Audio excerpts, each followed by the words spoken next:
So, as I've been contemplating these videos and have been thinking about the right bite size, I've noticed that in order to convey the bigger picture, um, there's a whole lot of smaller bites. So, uh, at this point, I'm going to try to proceed by grabbing the largest bites that I think I can convey in, say, 7 minutes, and then trying to put them in an order where bigger pieces can actually start to come together. So what I'd actually request is that in the process, if you happen to be looking at these at all, of looking at them, that you contemplate each piece as being endeavoring to stand alone, but it definitely doesn't make sense fully outside of a much broader context. And there is, in fact, a much broader context. So today, I want to talk about a model that I call the arc Hidysmith model. And I don't think it's very well known. It's not, as far as I know, published in any fashion. And it's more of a heuristic, but it's useful. All right, so here we go. The premise is that we can identify three consistent phases in how human beings, as individuals and groups, operate together strategically. I suppose that's not really the best term, but you'll get it. It's almost like a typology. So the first type is what I'm going to call the wild type, and importantly, the key context of the wild type is that the wild type is optimized for, adapted for the niche of just nature. And so human beings, where the primary problems are associated with survival in nature, are the wild types. This is our received, evolved toolkit, and is what we became over 2.5 million years and what we very much were for 250,000 years. And we got good enough at it that we developed a toolkit that I will call consciousness that enabled us to move into any new niche. We could be in the African savannah, we could be up in the Arctic, we could be Polynesians out in the ocean, and in a time frame that is much, much faster than biological evolution, could develop an adaptive capacity that not only made us able to survive in that niche, but very quickly actually made us the peak predator in that niche. And so the wild type human has this capacity to use a way of working together as a group to achieve a capability of very, very rapidly building a toolkit that enables them to enter into and become the peak predator in any natural niche. And when I'm talking about consciousness, I have to be a little careful because that's a really wide-ranging word that means a lot of things to a lot of people. So I actually mean something specific and kind of simple, and maybe a little bit not intuitive. And that is the thing that happens when different people come together and are capable of engaging in a good faith conversation. The sort of the synergistic value of multiple different human perspectives working together that generates something which is much, much larger than the sum of the parts. So that's actually what I mean by consciousness. And maybe I should even use a different term for it. But it is, in fact, the content of most of our minds, right? Most of what we have in our minds is the consequence of interactions with other people that upgrade our sense of what's happening in the world, how the world works, and how we should be responsive to it. So culture, for example, is produced by consciousness. And consciousness is generated in the context of culture. And so this complex of a wild type human in a arbitrarily large number of possible niches, using consciousness in the context of culture to produce a culture that is adapted to a niche is the first big piece. So then something interesting happens when the niche shifts from being nature to being consciousness and culture itself. This happens when wild type groups enter into a conflict where they can't just migrate further to resolve the conflict. And so my wild type tribe and your wild type tribe have filled their local niche, and they're beginning to bump up against each other as population increases or as we maybe hunt native animals to extinction. And there's no other place for us to go. That if I move this way, there's somebody else there. If I move this way, there's somebody else there. That humans have expanded to fill all available space and have begun to actually fill the carrying capacity of that space. And now we're actually in conflict with ourselves as our primary selection requirement. So stage 2. Now what emerges in stage 2, and I think this transition is probably the most important part of this model, I'm going to call the domesticated type. The domesticated type has the ability to coordinate much, much larger groups of people than are available in the wild type. And it does this by taking consciousness and culture and making a move that simplifies both of them enormously while maintaining a substantial portion of their capacity to generate synergistic capabilities, and also enabling them to scale. So on the one hand, we move from consciousness to narrative, and on the other hand, we move from culture to society. And in both cases, the basic way of feeling is that something that is very informal and very co-produced. So consciousness really has no content other than the contributions of all the people who are part of the conversation, and nobody has any particular priority in the conversation. Narrative doesn't work that way. Narrative actually, in some sense, lives out there. It's a formal narrative. It's a formal mythology. It's a dogma. It's an orthodoxy that you relate to as something that is, in some sense, older, more foundational, more real than you. You have to learn it and understand how to operate within it, but you don't really have any authority over it. And to the extent there is any authority, this actually exists embedded in the framework of society, which is a more or less formal, it is certainly real, it may in fact be articulated, it may not, group of individuals who aren't everyone, who have specific authority to relate to the narrative. So you may, for example, a priestly caste who has the responsibility for interpreting and maybe even updating the official mythological or religious narrative, or a kingly caste who has responsibility for updating and modifying the official legal narrative, as it were. And this is essentially the toolkit of domestication. And with this combination of narrative and society, domestication has the ability to grow very, very at scale in comparison to the wild type. So the wild type seems largely bounded by our natural, what are called Dunbar limits. So 150 people in a tribe, you can have sort of second cousins out to 1,500 people. You have a small kernel of, say, 12 that are your close knit group. And this is all largely biological, that our bodies are deeply, deeply processing Dunbar kind of signals, and that maintains a coherent group of about that size. But once a group gets bigger than that, the wild type has a really hard time maintaining the integrity of the group. Domesticated has a whole set of mechanisms, largely narrative and the policing mechanisms of society, that allows it to scale. And so you get large city-states. And the thing is that in a fight, domesticated outcompetes wild most of the time. And over time, as domesticated continues to progress by virtue of the ways that one can, in fact, get more and more capacity using history and story and scale, domesticated effectively extinguishes wild type. And so you'll have some territory, and it'll be sort of literally a geographic expanding territory that is now within the boundary of the kingdom.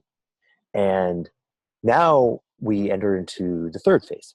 So if wild type is distinguished by the fact that its niche is nature, and domesticated is distinguished by the fact that its niche is in fact consciousness and culture, this third type, which I will call the feral type, is distinguished by the fact that its niche is narrative and society. Right? So it operates within the boundaries of the kingdom. So as the kingdom clears out the wild type and is sort of overloading and controlling the wild humans that are within it and keeping them domesticated and coordinated within a social narrative framework, you then begin to see the emergence of a niche for defection, a niche that begins to lose connection with nature because it's now fully intermediated by narrative and by society. It begins to perceive society itself as being, in many ways, reality, narrative itself as being reality.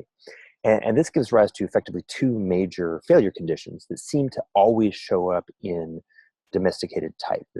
No domesticated type so far has figured out how to be durably resilient to this set of failure conditions. One is delusion, which is an identification with a framework, an identification with a narrative, with an ideology that takes the framework, takes the ideology, takes the story as actually being reality, as more real than reality. So a confusion, an inability to actually perceive reality directly and to connect with reality directly, and an increasing connection to, an addiction to, and dependence on the toolkit of the stories that you've been taught, that you've mastered and learned in the context of domestication. And then the other is defection, which is the perception of society as being first and foremost authority, as being first and foremost a subtle or not so subtle conflict between domesticated people. Right? So you could actually see it as the vertical hierarchy with a sense of people who are on the lower levels of the hierarchy, the people above them are extracting value. They are taking advantage. They are oppressing or being tyrants. Or even in a peer-to-peer hierarchy, a growing sense that it's kind of every man for himself, or another sense of, if you're looking around the table and you don't know who the sucker is you. And this actually emerges in circumstances where, and I'm going to use a kind of a poetic language, where justice is no longer happening. And I think justice can really be neatly described here. When good acts are not rewarded and bad acts are not punished, justice is absent. So you can think of this as almost like a loop, that there's an action, an individual or group engages in an action. That action either shows up as being broadly beneficial, globally beneficial to the larger community, or it ends up being locally beneficial to the individual or the group, but to the detriment of the larger community. Right? So it's either I'm acting in a way that is in my interests and our interests, or I'm acting in a way that's in my interests and antithetical to our interests. And to a degree to which the things that are both local and global don't get rewarded, and things that are local but anti-global don't get punished, we're now in the absence of justice. And it seems to be the case that so far, for a lot of reasons that I'll have to talk about in other videos, any domesticated environment always ends up with gaps in justice. And when you have a gap in justice, what happens is you're developing a niche where some smaller group, let's say a cluster of gangsters, a gang, which might be a cabal, or it might be a group of bureaucrats who just recognize that they can get away with stuff and not be punished. And by the way, if they try to do good things, increasingly, that doesn't actually show up as any benefit to them. So in both cases, the feedback of doing good benefits me and everyone, and the feedback of doing bad punishes me goes away. And so the society begins to transition into a space where if you don't know who the sucker is, you are the sucker. And now we're beginning to move into feralization. It's almost like an infection. And it goes through a bunch of different stages that I'm not going to articulate right now. But what it does is it eats away at the essence of what holds domestication together. And domestication has very little capacity to ultimately, at the end of the day, police itself. It tries, right? It literally creates police and attempts to prevent these things from happening. But even within the police, corruption starts to seep in.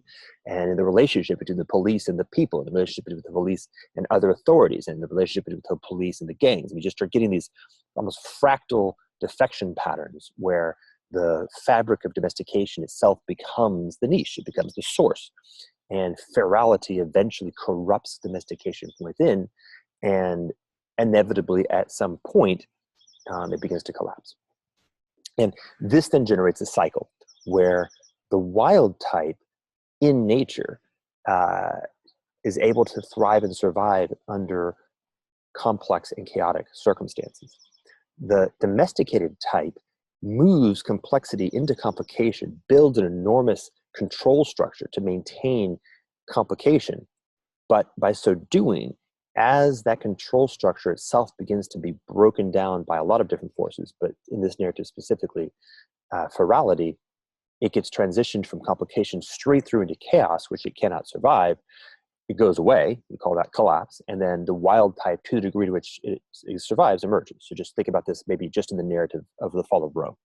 Domesticated Rome begins to extend into a massive control structure, an entire empire. Inside of that, ferality begins to evolve and emerge and eventually eats the integrity of the system. The system begins to collapse. The collapse begins to accelerate, and then whoever is able to revert back to something like the wild type recoheres in different places, and you begin the cycle again, in this case in the form of Western civilization. So that's that. That's the story. And for those who want to continue watching, I'll just do a very brief use of the Game of Thrones as an example, because we have a nice mythopoetic story that is, I think, telling this story. So before the show begins, we have had a horrible collapse. Winter came. The creatures from the north came down. They wreaked havoc. We're in a wild, chaotic state. Something came together that brought the people back into a space of able to operate. They formed separate kingdoms, largely familial. They coordinated. Winter receded. They built a giant wall. And then domestication set in. And you had this interesting gradient where the north, on the border with the undomesticated wild, is what historically is called the march, like what a marquis is in charge of. This is the border between the domesticated and the wild. And because the border is always pushed on by nature, it can't ever quite become fully domesticated. And it tends to be the most resilient to ferality. So it sort of holds the border. You go all the way away from the border, and you end up in King's Landing, as far away from the wall as you can get, and in the center of empire, in the center of domestication. And in some sense, precisely because it doesn't receive any pushback from nature, it is now the pure place where the niche is, in fact, society. The niche is how to take advantage of narrative, and is the place where ferality emerges and where ferality becomes the dominant strategy. So you see this tension between the Starks, who are still maintaining the integrity of high domestication in the context of holding the wall against wild nature and the threats of beyond the pale. And you have the Lannisters, who are optimized for pure ferality and have mastered the subtle art of understanding how to destabilize the domesticated using the tools of defection, and by the way, even of delusion. And as we see in the Game of Thrones, the ferality begins to spread. The high domesticated eventually become overcome, duped, deceived, and destroyed by the feral. Things begin to fall apart. A war of all against all begins to emerge. The feral don't have the capacity to recohere into domesticated because their fundamental strategy is antithetical to society and narrative itself. And winter comes. Nature reestablishes itself. Chaos begins to emerge, and then whoever is able to hold together at all rapidly has to redevelop a concentrated new wild type toolkit, deeply innovative and adaptive to the novel environment. And if they're lucky, they begin to create the ground for the cycle to begin anew. At least that's what I think happens in the rest of the show. And that's all.